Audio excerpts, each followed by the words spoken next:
Fish at 6 or thereabouts. Hi, Sugar. What can I do for you? No, it can wait. It can wait. Okay, thanks. I'm Mike Fisher, your trusty and trusted reporter. This is the Fishbowl. That is the Star. Yes, we spent the day there today. And yes, we gathered up some gobbledygook. I'm going to play a game for you, with you. It's a parlor game. So we're a classroom, we're a bar room, and we're playing parlor games. And this one is twofold. This has to do with Tyron Smith and how the concept of him being told goodbye is being floated out there for a reason. And then we're going to do JALEN RAMSEY. And we're going to break both of them down in kind of a cap-related way. But there's some emotion here, too. And the reason that these two things merit our conversation here is the TYRON idea is being floated by the Dallas Morning News. Now, that's a pretty responsible journalistic body, don't you think? Of course. And while we make fun of Pro Football Focus and the grades, we don't make fun of Pro Football Focus and its ability to judge talent in general. That they're serious about their business. Now, just to make sure that you understand the framework here, I am not reporting that Tyron Smith's leaving. I am not predicting that Tyron Smith is leaving. I'm telling you that this story is out there for a reason. I'm going to walk you through kind of behind the curtain, why, and then we're going to walk through the ramifications about how it really works. So your comments, your questions, your criticisms, get in, get on, be good. There's the brief on. You can do it that way. You can join the Uncle Fish Premium Club. Jim Laws will show you how to get the circle and the Star. Tomorrow, I believe, the 75-member staff will all convene at the Star, and we'll be digging around. Bree Amaranthus will be there. Richie Witt will be there. Maybe you'll be there too. Maybe we'll wave hello to you or even give you a fist bump.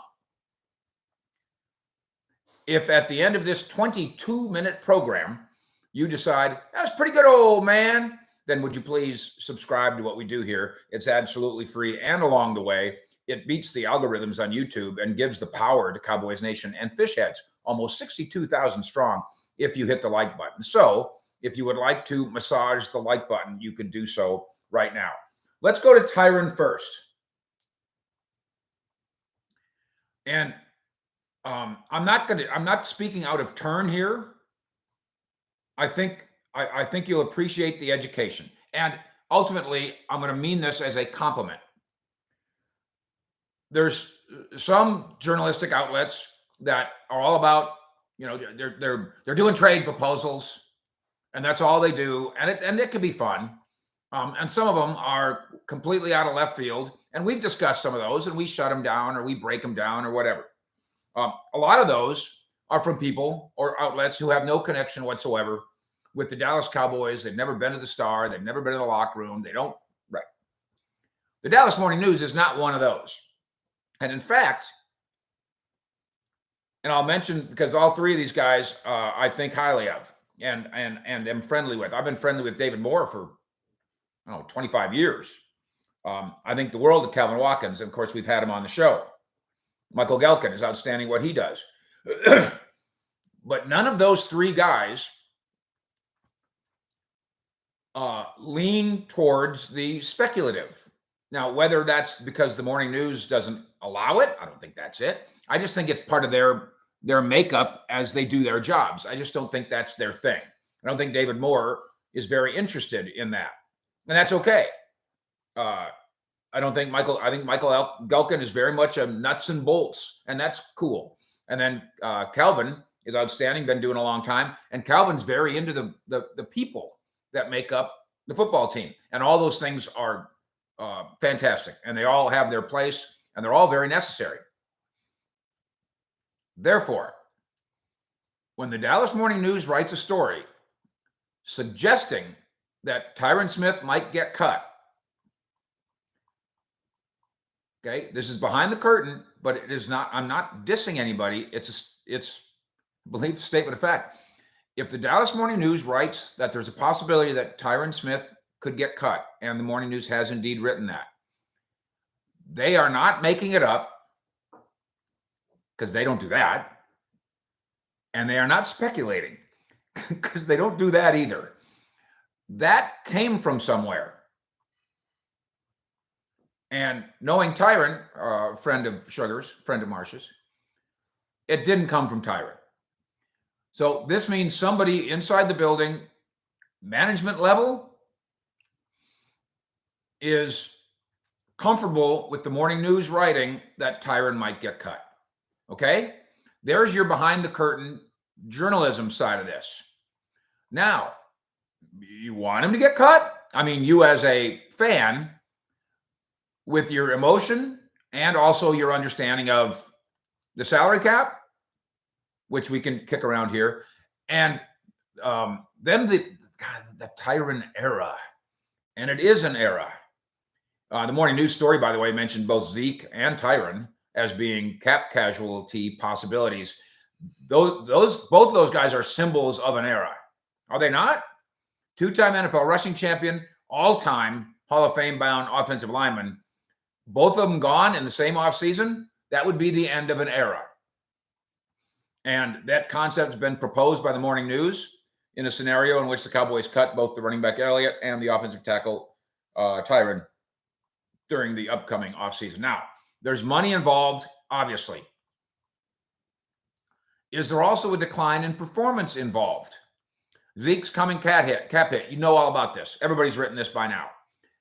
Last summer at training camp, we broke this down, I thought, pretty well. The cap hit for 2023 is $16.7 million. We have established that the Cowboys are planning on moving on from not necessarily the player, but that contract. The Cowboys are prepared to take the $11 million dead money punishment that comes with a move, again, whether he's on the team or not. A driving force. Now, Stephen Jones, friend of the show, claimed the other day that he sees no decline in Zeke's game. Now, let's not be silly. You could say that if you want to, and that's okay to say that. I did see some people going, well, no wonder the Cowboys scouting department sucks. They can't even, come on. Stephen's being polite. That's okay. Can we give him that? And can we give Zeke that? Do we really need Stephen Jones announcing? Well, let me tell you something. We'd like to bring Zeke back, but maybe as a third string running back because he brings a lot of pep and a lot. Really, that's what you want him to announce? Look, it can be true, but he's not. This is not the time or place to announce that. So he says nice things about Zeke, and why not? The Cowboys know the truth. They also know what happens to heavy lifting running backs as they approach their late 20s. So Zeke as the feature back in 2023 is absolutely not the plan. Now, how does TYRON get lumped into this? He's actually in a different situation in both the categories of finance and performance. TYRON is due to have a cap hit of $17 million. What? And I haven't checked about this inside the building, so excuse me if I'm off or the round numbers are off. There's $9 million cap savings to be had if you say goodbye to TYRON. He's 32. He's got his injury issues. It's weird because he's in incredible shape. But the wear and tear on the tires makes him kind of an old 32. Would you agree with that? When he plays at a high level. He plays hard. He plays well. He plays unselfishly, as we noted, and as the world noticed when he moved to right tackle. He didn't have to do that. Not all of them do that. And he didn't care. Whatever it takes. So the Cowboys believe that TYRON wants to return, and maybe you could do that with a contract redo. Maybe you tear that up and start over again. But whereas Zeke, you're eating $11 million, one way or the other.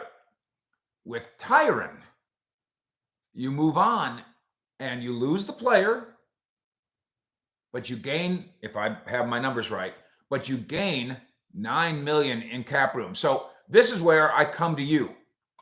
Now I've presented, and now I saw one of the first commenters say, what are we doing, playing fantasy? No. Now you see. Now you see what we're doing tonight. we're trying to juggle Tyron's age, ability, injury issues, salary, and cap ramifications. Mitch says, let's renegotiate with Tyron. Assuming that he wants to come back, that's viable.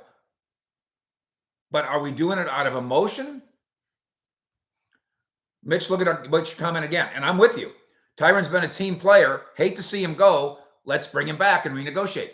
That's emotion. Ricky, I'll take the $9 million. I can dig it. VJ, Tyron's not old. He's a well-worn 32-year-old, right? Mark, I'm ready to move on from Tyron. And that's cold, but this business can do that to you. This business might require that, right? Florida, the Cowboys are cheap. The Joneses are cheap. Florida, that's not how, this is not the night for that, but that is not how it works. Florida, I'm gonna do you a favor here. The salary cap is $224.8 million. Guess how much of the salary cap the Cowboys will spend on their 2023 roster? You want to guess?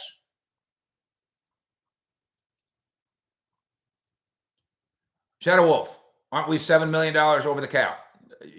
Yeah, but you flip 3 switches and you're under the cap. You flip the Dak Prescott switch and you're all of a sudden you're $16 million under the cap. It's not a factor. Cody, is Peters coming back?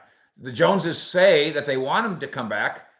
I'm not digging it, and that's nothing against him. I don't know that I want to sign 40-year-old, 42-year-old, 41-year-old offensive linemen as backups. I've drafted a whole bunch of tackles.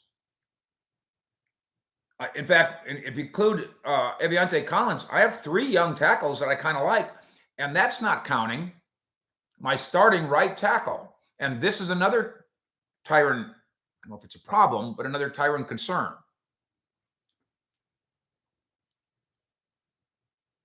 You got Tyler Smith at left tackle if you want him there. Connor McGovern's a free agent. If I can afford him, I want him back, don't I? I got my center in Biadasz. Got Zach Martin at right guard. I got Terrence Steele at right tackle, right? Not that Tyron couldn't beat out Tyler or Terrence, or that you couldn't move Tyler inside to guard, which was the original plan, and may still be the plan. But do I need him? Zemron, Jerry has a history for overpaying talent. He has a history, especially recently, Zemron, for overpaying their own. They love to sign their own. And it's worked. You did see, obviously, Jerry's comments the other day about the Eagles and the Rams, and you could see that Wildcat and Jerry itch, wanting to go prove that he can do it too. AV, you're correct. There's no reason for Steven to announce anything negative about Ezekiel Elliott. There's no reason for it. DB, Jerry keeps players way beyond their value. I did a study on this. The team that I grew up being a fan of, the Minnesota Vikings, Bud Grant was famous for that. I think Tom Landry did some of that too. Bud Grant, the Minnesota Vikings' incredible defensive line, you're familiar with it, right? Carl Eller, Jim Marshall, Gary Larson, and Alan Page. Alan Page, first defensive player to win NFL Player of the Year. By the time Alan Page was in his mid-30s, the Vikings were still starting him. He had become a marathon runner. He was 6'4", 215. This is like, he starts out his career in the mid-60s. He played so long. Now it's 1980. He's a starting defensive tackle. He's good, but he weighs 215. Jim Marshall, again, incredible guy. He played 20 years in the NFL. He was still starting for the Vikings at defensive end. Now, he starts out his career in 1960. He's 6'4", 245. 20 years later, he's still playing in the NFL at 6'4", 245. Because the Vikings love their guys, and Bud Grant loved his guys. And yes, some of that happens here too. Somebody pointed out, Patriots don't do that. No, they do not. You're absolutely right. The Patriots have, under Belichick, have a really good habit of getting rid of a guy a year early instead of a year late. And it's cold, but it's a good way to run a football business. It's a good way to run a football business. Larry, dead money will prevent the cut. I hope I just explained to you. On TYRON, if I've got my ducks in a row, you gain $9 million with a room. Now, and if we're talking about Zeke, you are eating $11 million almost no matter what you do. So you've got the dollars, you've got and salary, you've got the cap, you've got the need, the talent, the injuries, the age, and the emotion. All those things are wrapped up into these kind of decisions, that one in particular on TYRON. James Higginbotham, $5 pitch in. It's cool to hear about the labor pains. I can't wait to see the baby. I do love this. As I said at the end of the season when the Cowboys lost at San Francisco, that's just the beginning. Now we just turn the page. We move on to the next chapter of Cowboys and NFL football, which is this. Salary cap, moves, rumors, trades, free agency, draft. It's almost as fun as the football. It might be as fun as the football. Joey, Zeke must stay. That I assume that your opinion is driven by emotion. TYRON, if you're going to pick between who must stay between those two guys, in terms of their ability to still play at near their highest level, it's not even close. And oh, by the way, it's easier to find a running back than it is to find a TYRON.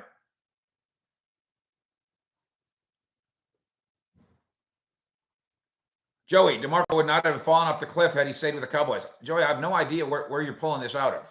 Why do you think that? How do you know that? The Cowboys probably know better than you. They predicted he would. They let him go, and they were right. Tony M., Zeke is the best third and short back in the league. Is he? I'm not bashing Zeke here. Tony, where'd you get that?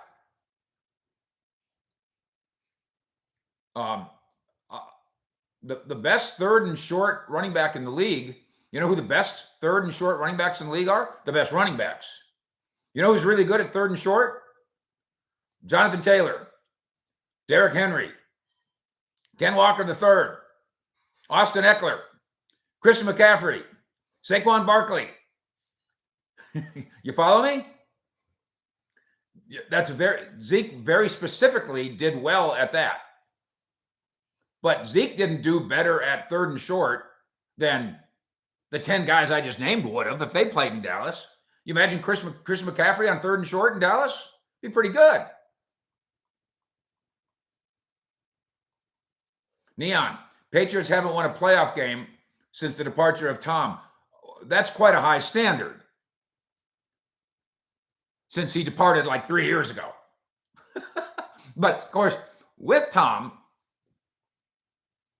they created the most dynastic franchise with that coach, that player, and all the moves that they both made, all the stuff they both did. Most dynastic 20-year period in, I don't know, I guess NFL history.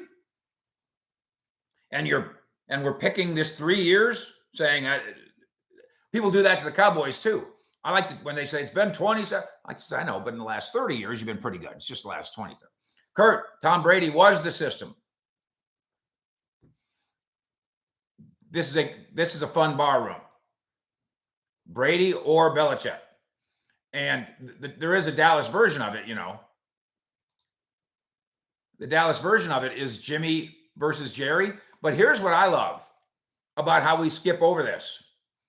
Why in Dallas don't we go Jimmy versus Troy? That's a beard scratcher. Now, let's go to the other portion of the program tonight. Talent, age, cap, salary, emotion. Jalen Ramsey. The Rams roster is in a state of flux. They've been really good for 4 straight years. They were really bad this year. They have major cap issues now. They will, by the way, to those of you who say, they're cheap, teams are cheap. The Rams also will be working with a salary cap of $224.8 million, and they too will spend $224.8 million or so, just like the cheap Cowboys. Incredible how that'll all work out. So Ramsey cryptically tweets not too long ago, I went out with a bang. And of course, a lot of people thought I went out meaning get me out of here or they're going to trade me. It turns out that what he meant was, because I think he might have had 2 interceptions in his final game of the season. What he meant was I went out on the season with a bang, not get me out of here. So that's good. Then he went to the Pro Bowl and hit Tyreek Hill with a bang in a flag football game. PFF, Pro Football Focus, they think the Rams should shake it up. And they're talking about creating a trade. They use the Jacksonville Jaguars as the example. And, it's our friend Marcus Mosher who says, wouldn't that be fun that he goes back to the Jaguars? Well, because that's where he came from, because he wanted out of there. I don't know. We'd have to ask Jalen if he thinks it'd be fun to go back to Jacksonville. They're good now, I think. But that doesn't mean that people want to live in Jacksonville. We shall see. No offense, Jax. But we should wrap the Cowboys into this for some of the same reasons. The Cowboys could really use Jalen Ramsey. Could they not? You don't like the way that Diggs tackles? Maybe you like the way that Jalen Ramsey tackles. Those two guys at cornerback together, that'd be insanely talented playmaking duo. So Dallas could use a Jalen Ramsey. He's 28. What did the Cowboys ever think of Jalen Ramsey? I remind you again, 2016 NFL draft, tags touching. They thought Ramsey and Zeke were both the same caliber guy, and they picked Zeke. Maybe to your chagrin. He got 2 rushing titles. Maybe Zeke's not going strong anymore. That's the nature of the fall off the cliff running back. It seems like the cornerback at 28 is still going strong.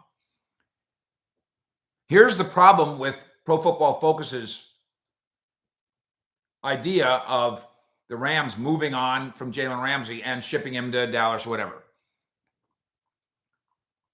There's no cap benefit for them. Not really. They gained $5 million worth of room. So all that's saved is his salary cap number, which is $25 million minus $19.6 million that must be paid to the cap. They have to pay the cap. Not the player. He's gone. They pay the cap. And they would be paying the cap $19 million to not have Jalen Ramsey for a net of $5 million savings. So you ask yourself, when you're the Cowboys trying to think, how can we grab this talent? How can we get this guy? How do you go to the Rams and make it worth it to them to say they would like to pay $19 million to not have Jalen Ramsey?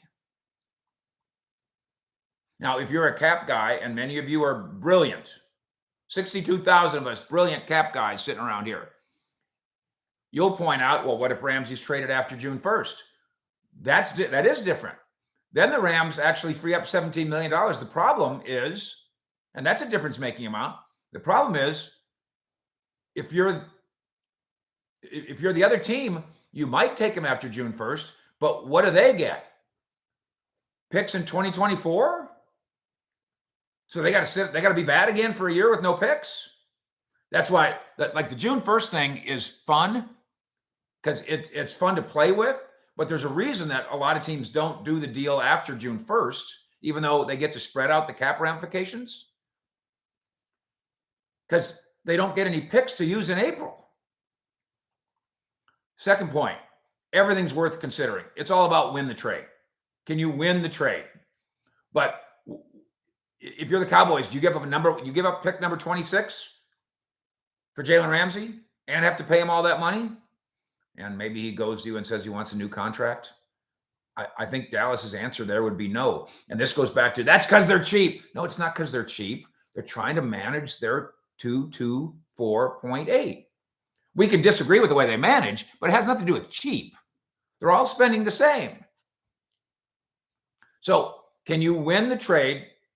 And I say on Jalen Ramsey, unless they're giving him away, unless they want to do an Amari Cooper thing, if they want to give you Jalen Ramsey because they want to get out from under it, and all you got to do is give them a 5th round pick, okay, now we're talking.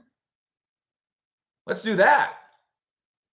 But there's no motivation for them to do that. You know what else? Just because the Rams weren't good this year, I don't know that that means they're not going to be good next year. And that's another thing. Like what team should mail it in like in February? Shadow Wolf, $20 into the brief fund. That's the super chat set up for it by YouTube. Fish, here's $20 just because this is the best channel to get real Cowboys info. I appreciate that. David Johnson, lean towards the draft and let the cake bake that way. Trip, it's 1994 in reverse. Ramsey is Dion. I wish. Not quite, but the point's the same.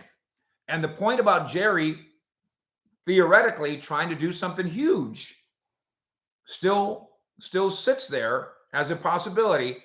And before we say no, because they didn't do it last year, I remind you, they did do it last year with Von Miller. They tried. They offered him $14 million a year. I can't remember for how many years. And then Buffalo said, we'll give you $14 million a year times 6.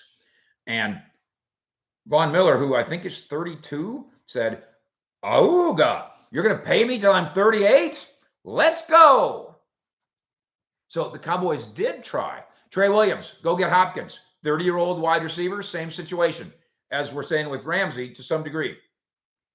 Do they want a 1st-round pick or they want a 5th-round pick? Andy Z, the cake has been baking for all too long. I know. What do you want me to do about it? It's a new year.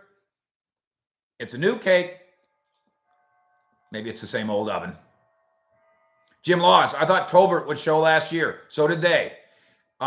We've got a great story. Nick Eatman of DallasCowboys.com did the interview. Go to CowboysSI.com, and you've got Jalen Tolbert. He's very thoughtful. He's very honest. Fargate, go get Odell and Hopkins. Now, not realistic unless Odell is prepared to play for the veterans minimum, in which case, if Odell came to me hat in hand and sober and said, I want to play for a veterans minimum, and he had his pants on when he was doing it, I would consider it. And that'd be about it.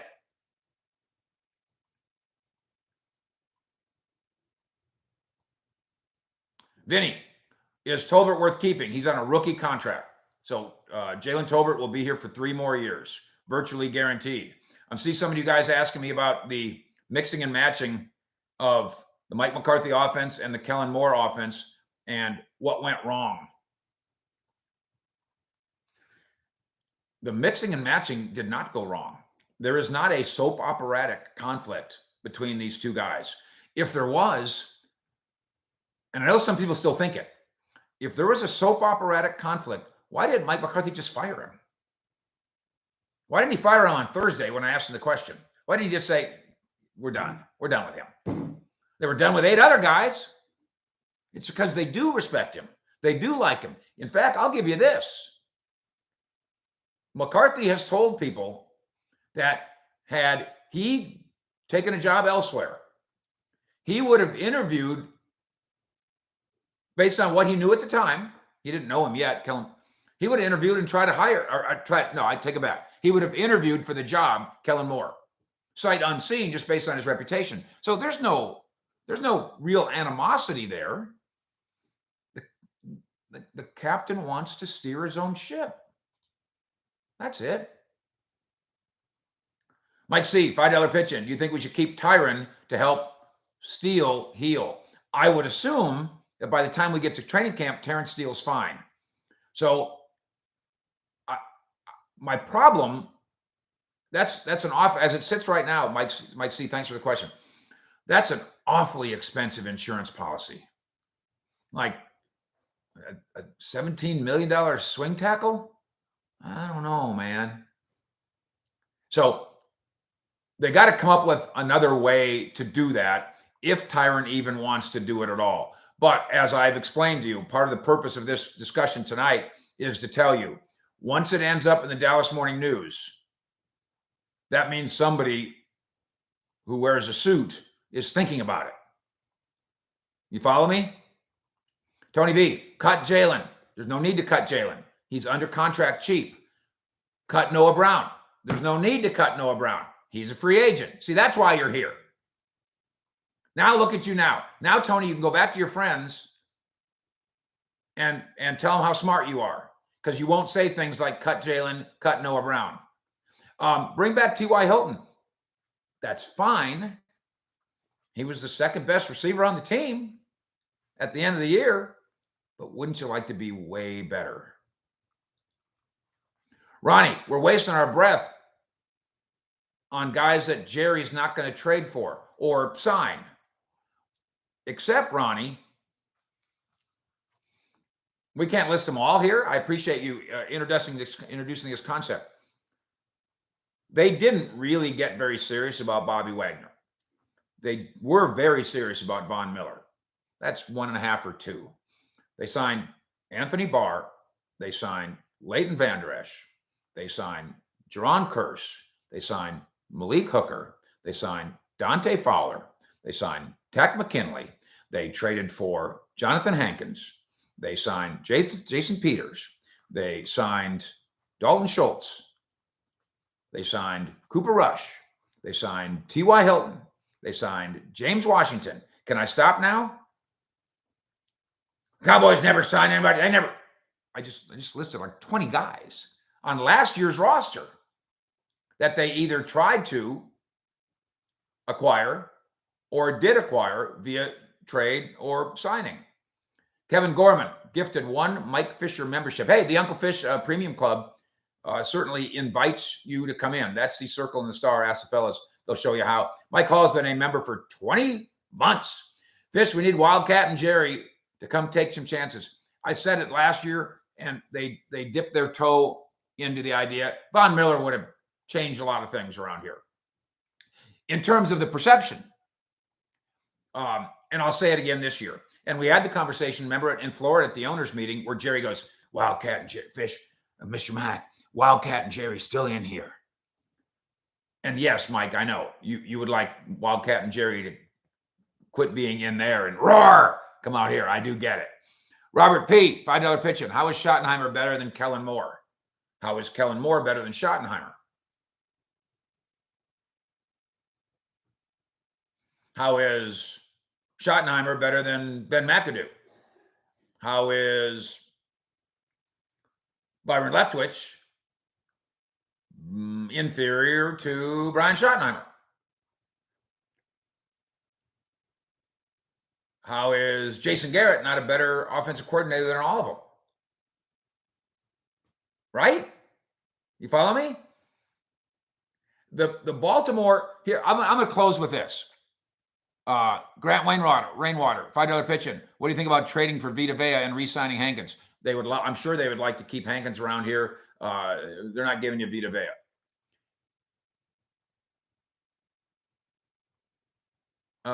Sunil, Fish, Cuban showed balls in taking the Kyrie risk. Does that motivate Jerry? No. Jerry doesn't even know who Kyrie Irving is. So no. Justin, do you think Bijan is a legitimate target? I don't understand how he would ever fall to 26. To me, if you're the best guy at your position, you probably go higher than that. Oh, I'll say this: the Cowboys do have a habit of doing this. This is real, and our old friend Katie Drummond kind of invented this concept. They try to, it seems like, and then it happens. The Cowboys try to draft the best player at his position every year. And I'm going to let you go back and look at it. Maybe we'll do that tomorrow at 7:20. I'm going to let you go back and look at it, how often that's happened. So let me close with the he's a better coach than him stuff. The offensive coordinator in Baltimore just got fired, just left. Okay, this is the coordinator that, I don't know, from where I was sitting, I thought he helped invent Lamar Jackson. His name slipped my mind for some reason. Roman. Yeah, Greg Roman.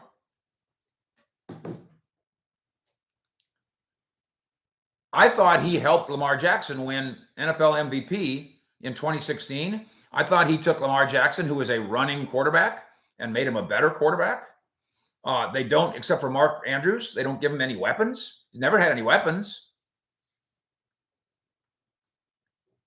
They say goodbye to Greg Roman, who, you guys, I bet you all of you that are saying, Schottenheimer's better than him, Kellen's worse than him. I think you would all agree, based on what you know, Greg Roman's better offensive coordinator than all of them. So why isn't he still the offensive coordinator in Baltimore? Ray Lewis, who's as keen and passionate, he's the Michael Irvin of Baltimore, keen and passionate observer of what they do, goes, he did a press conference the other day, or an interview the other day, he goes, Greg Roman didn't let Lamar do enough. He didn't get, well, and it's true, he didn't get him help. I think he meant do enough as a passer. He said overall they were asking him to be Superman. And he was just trashing Greg Roman. I thought Greg Roman was the best offensive coordinator in the league, and Ray Lewis thinks he sucks. Doesn't that help you understand? There is no magic wand. This guy's better than that guy. That guy's better than that guy. It's all about fit. Mike McCarthy hired somebody who best fit his desire to install the West Coast offense into the star. And the two best choices for that, all things considered. I thought Edgar Bennett, I was surprised Edgar Bennett didn't get interviewed. I'm sure there's a reason, because he's done it. But Schottenheimer's done this. McAdoo's done this. Byron Leftwich has never done and Byron Leftwich might be a better offensive coordinator, whatever that means, than Schottenheimer. But Byron Leftwich has never done this, what this coordinator is being asked to do. I'm not joking around when I say, in terms of an offensive coordinator, do you think there's anybody? I really am. I'm going to drop this on you, and then I'm going to leave, because so many people are going to throw tomatoes at my screen. How many offensive coordinators in the NFL do you think are smarter and more experienced than NBC studio host Jason Garrett? Fish out.